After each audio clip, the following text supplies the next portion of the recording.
for example, the 12-tone system about the other cultural issues, yeah?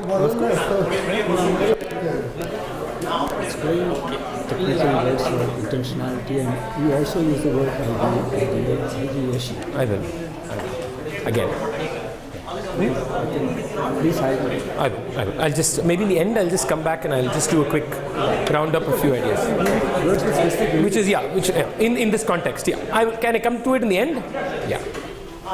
Okay, shall we just continue? Okay. So, there were two words that were suggested somewhere in between the lecture, which I want to come to now. One is this, again, commonly used word, aesthetics. And the other is beauty, and both are extremely interlinked concepts. And like I was just having a discussion with Professor Seshadri, the reason we're trying to go into these words, which mean different things to you. By the way, the fact that we're having this conversation does not mean that these words don't need to mean different things to you. We're just trying to look at these words in a certain context. And in this context, trying to understand them. Okay? You can still feel doodling is art. Feel. That's a very different thing. But in the construction of the idea of art is how we are trying to talk about these words. So that we understand why the artist creates art. Okay?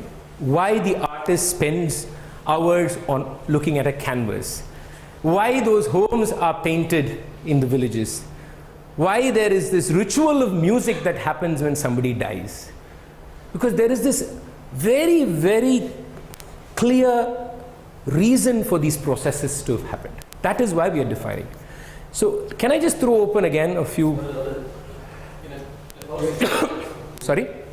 Because the power switched off and AC is coming slow. Okay. Can I again throw open one more word for conversation is aesthetics.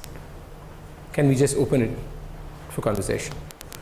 Words, thoughts that come to your head. Start with the students and then we'll move. Anybody?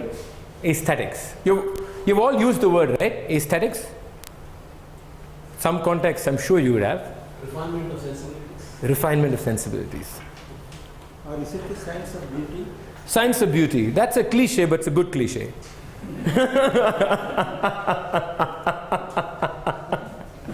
Anything else?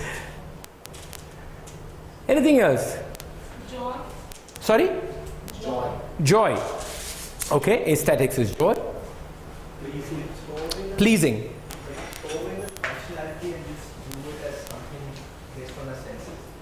Can you develop that idea? You said that instinctively, I presume.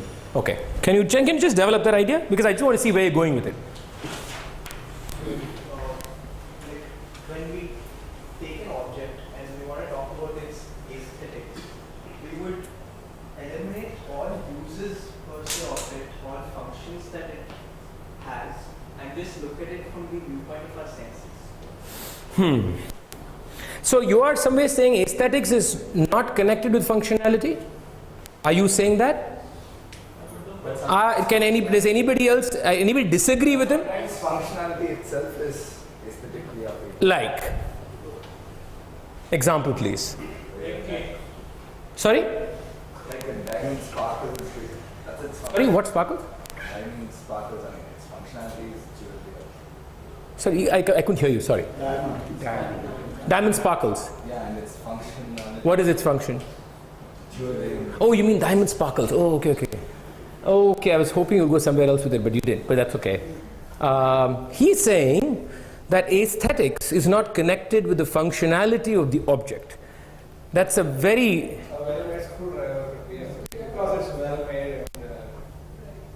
What do you think? How are you going to counter him? He says that the well-made screwdriver is aesthetic because it's well-made. Am I right? That's what he's claiming. I believe that is not. You believe that's not aesthetic?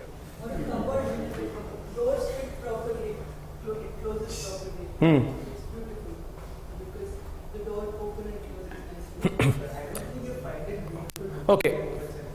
Okay, I'm going to just... you have this classroom. Human beings inhabit this classroom. you have a bedroom. Human beings inhabit the bedroom. You have a bathroom. Human beings inhabit the bathroom. All three are about human beings and functionality of human beings.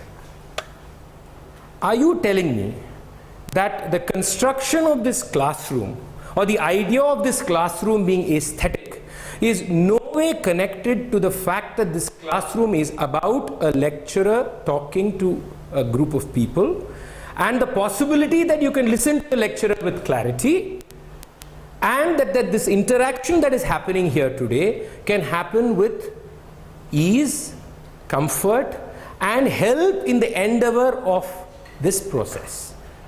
As the bathroom, the idea that you can have a lovely shower. Are you telling me that the aesthetics is disconnected from that function? You understand where I'm going, right? Any other thoughts? If you're looking at something being beautiful to your eyes, which is I think what you are talking about, that is very different. I'm going to go closer to his statement actually in some fashion. The thing about aesthetics is, one of the things about aesthetics is we immediately rate it to something being pleasing. You know, something being nice to our eyes, to our ears. You know, for example, certain kinds of music you'll say is very aesthetic. In fact, music, there's another problem. Anything that is soft is usually considered aesthetic. Habituated. You know, culturally habituated thing. If you listen to melodious 1970s Rajesh Khanna music, oh, so aesthetic. If you listen to some 2014 Ghana song where Dapanguto, oh God, this is all noise. This has got nothing to do with aesthetics. This is pure judgment. Okay? You're most welcome to hold the judgment. But don't use the word aesthetics, because that does not define what is it. See, tikos is a very commonly used thing in Greek language. So tikos, aesthetics comes there. So this is supposed to be a way of figuring out something through observation. Okay? So a certain... Sorry, what was the word? The last tikos is used in Greek.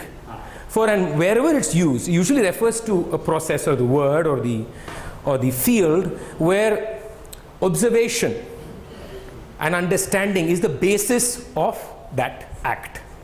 Okay? Aesthetics is interesting because it is about the observation and the understanding of something. So aesthetics is not about you liking it or disliking it.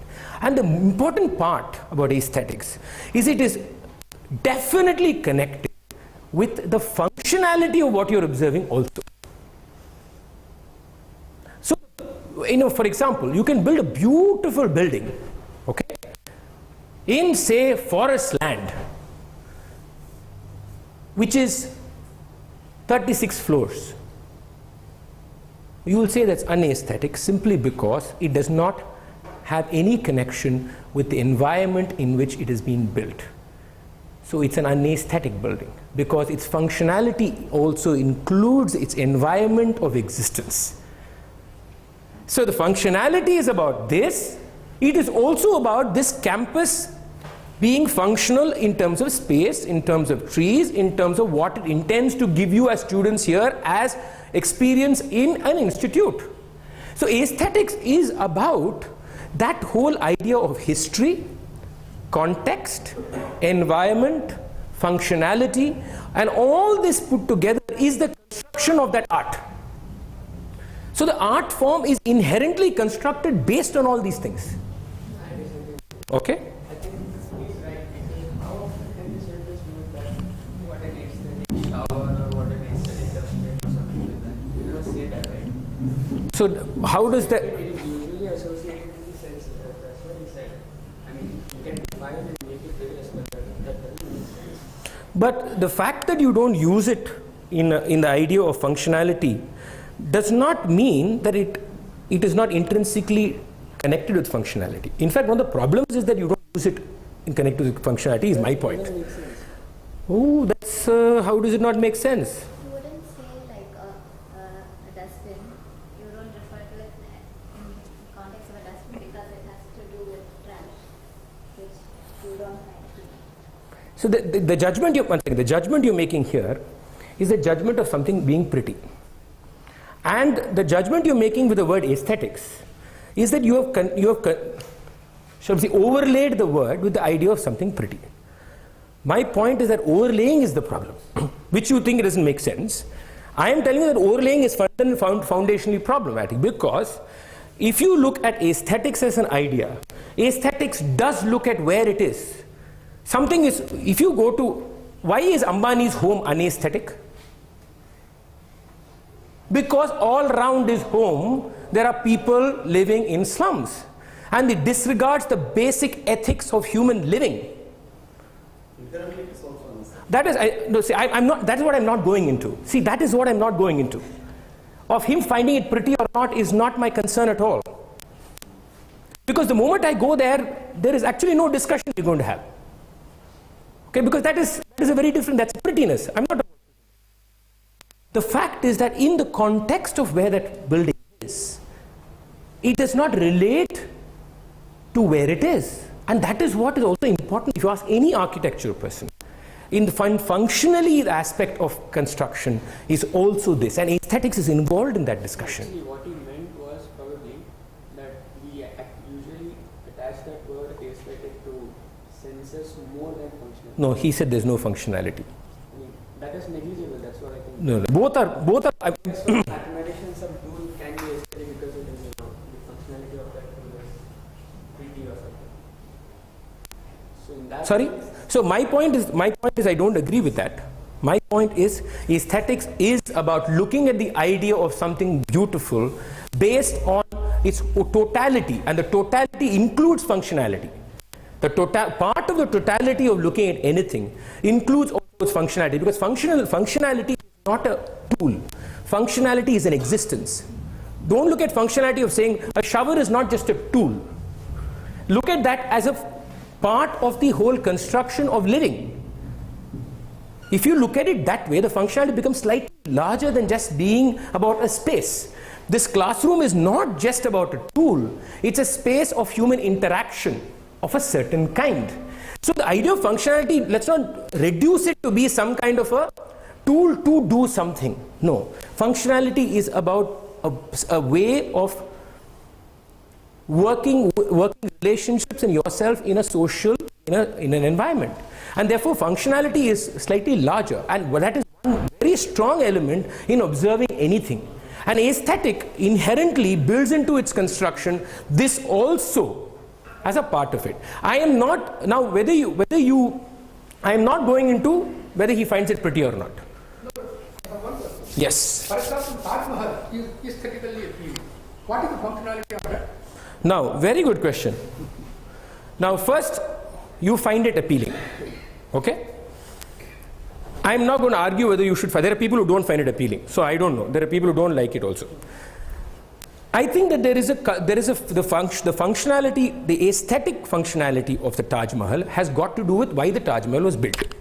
Now, you may find it's unnecessary. That is different. You may find that it's a waste of money. We are not discussing that. But the functionality was to celebrate somebody. The aesthetics of it was built on the point of celebrating somebody, showing pomp, showing that that person was a king, showing a certain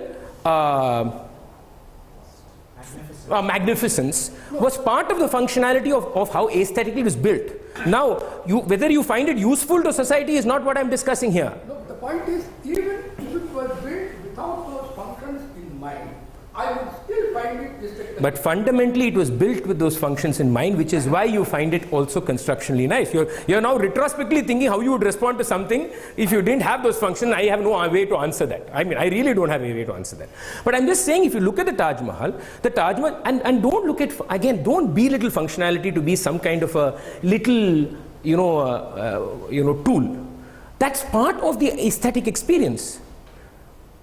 When you go into, say, a temple, okay, the way you move from one corridor to another corridor, where every corridor is placed, is part of the aesthetic experience of going to the temple. It's part of the religious functionality of the temple. Both are intertwined. You can't separate the two. The religious requirements of the temple and the aesthetic experience of you going to the temple are unbelievably connected. Okay, they cannot be separated. So that is part of the idea of aesthetics. So It's not disagreeing with the need for functionality, but what you like to say is inherent symmetry, which is present in that also has. but there are buildings that are unsymmetrical also, which are very, very aesthetical. So there are so many constructions that are unsymmetrical. We've got stuck with buildings, but that's okay. We'll stay there. But there are so many so-called unsymmetric constructions which are also aesthetically beautiful. There are houses that are built with crazy formations. You know, we've all seen with a tree in between. They don't want to cut the tree, so the house will be built around. You know, all these things happen.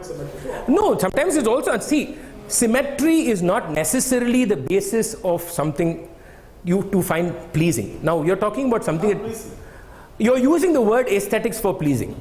That's what we are doing actually. That's what we are doing. Because many of the time the aesthetically looked at buildings or art forms or whatever inherently also have why they are being done.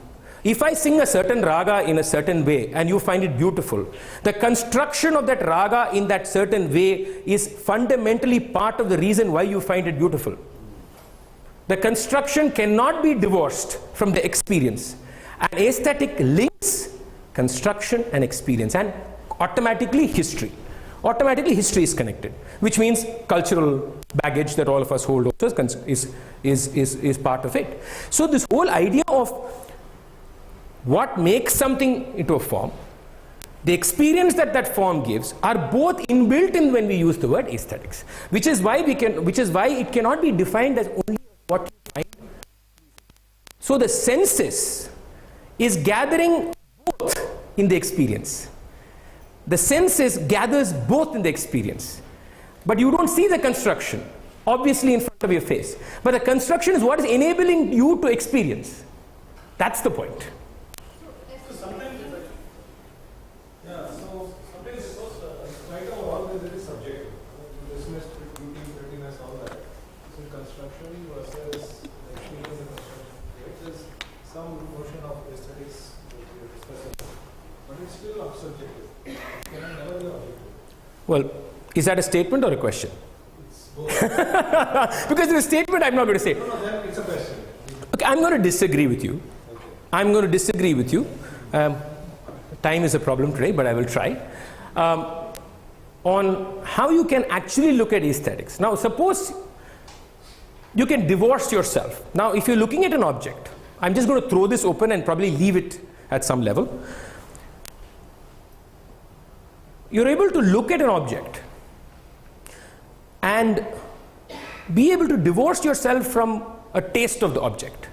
But you're able to see the construction of that object, and construction again, it's not a very simple term. You look at the intrinsic valuation of the object, the construction of the object, the historicity of the object, and see that it has a certain form and a certain experiential value that it gives. It is possible to look at something aesthetically, still dislike it. That is the point I'm making. So for example, there are art forms I don't like. Okay, even now. But aesthetically I have a connection with them. I still will not go and listen to them. Okay? I don't find them pleasing because I'm habituated. But if I was going to detach that and say, look at it and say, okay, let's look at the history of the form. Let's look at the construction of the form. Let's look at what that whole body together is actually evoking in the community that is part of the form. How does it contribute to the cultural being of the community and the individual that are part of that form? Then I'm able to look at it transcending the subjectivity that I hold. That is a possibility, and I think that is very important for social interaction. Because if we are not able to transcend that, then the idea of societies interacting becomes very problematic. So you can, this is of course a larger subject. I will leave it here because it's much larger and goes into other streams. That is what I will hope that we can endeavor to do through the course. Because there will be forms in this course that you will dislike, that you will still find. But is it possible for you to look at it aesthetically? Which is why I'm bringing this word again and again. Is it possible for you to look at it? To see the reason for its existence, see the form of its existence, see the sensuality of its existence, see the connection of the experience that it gives, then I think it is possible for us to kind of open our minds to associations. and which is what art should actually do. But art cannot do because we limited the census point, because then it stops. You know, we'll be condescending about it, that's about it. But beyond that, we won't be able to. That's the point. Any questions? Can I go on? Yeah. Regarding functionality, say, if you look at a building is being built for the plumbing is exposed with a very nice staircase to fix it. Functionally, clearly, is a better way to build a building. But aesthetically, I think most of those, I mean, a building where the plumbing is just hidden behind something which can have to be fixed again and again. That's what it looks like. And functionally, it's another way. Okay, so There's the fact that functionality plays a role in the judgment. no. First of all, again, you not liking something visually is one thing, okay? But I can also flip it on its head and say, now I see in many houses these boxes switches, we used to have 30 years ago with boxes and switches going tuk tuk tuk tuk with those piping outside. That now seems to be style in fashion now. Okay? People think that is retro. So another 10 years you may find people having plumbing colored with blue and yellow and find it fun. So that is that is a very subjective idea. My point is that again, we are stuck with buildings for whatever reason. I wish we were not, because that kind of limits the spectrum of what we can talk about. Whether it is dance, whether it is theater, whether it is music. If you look at street theater, the whole form of street theater and functionality of street theater and its cultural basis, its storytelling, its context as a whole is the aesthetics of street theater. That's what gives street theater its identity of what it is. That is my point. You may still think street theater is rubbish. You're most welcome to think so. But it still has this depth of existence and this holistic approach to looking at it, where it contributes to its environment, to the people engaged in it, together in an emotional way. Because a building is also, by the way, an emotional being. The building is about emotions. It's about the ability for me to be able to touch you when I speak, for you to be able to hear me and ask me difficult questions.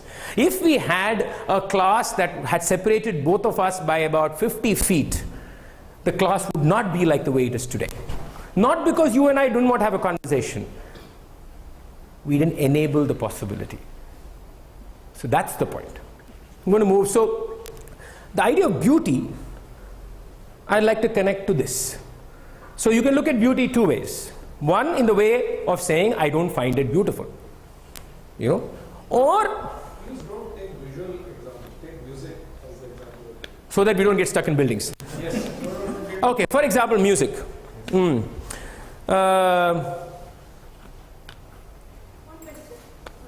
we assume you know more about music than That's a big assumption.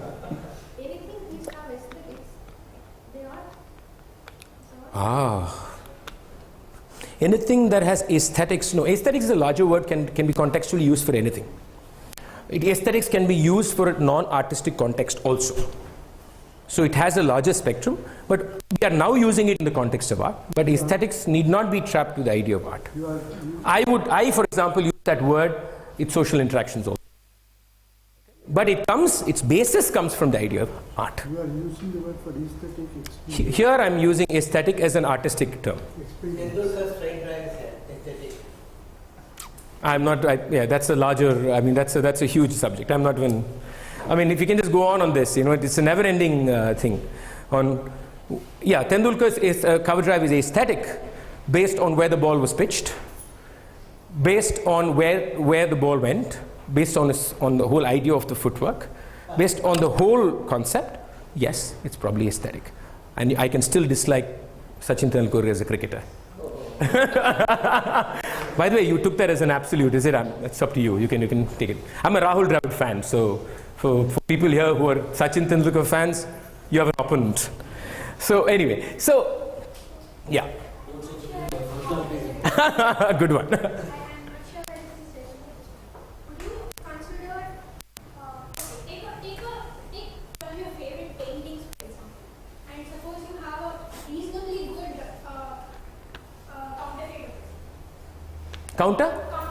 Counterfeit. And you're looking at the board, would you consider, if you didn't know the difference at first, would you consider it more aesthetically pleasing than the other just by way of First of all, my engagement with visual art has to be first defined there, okay?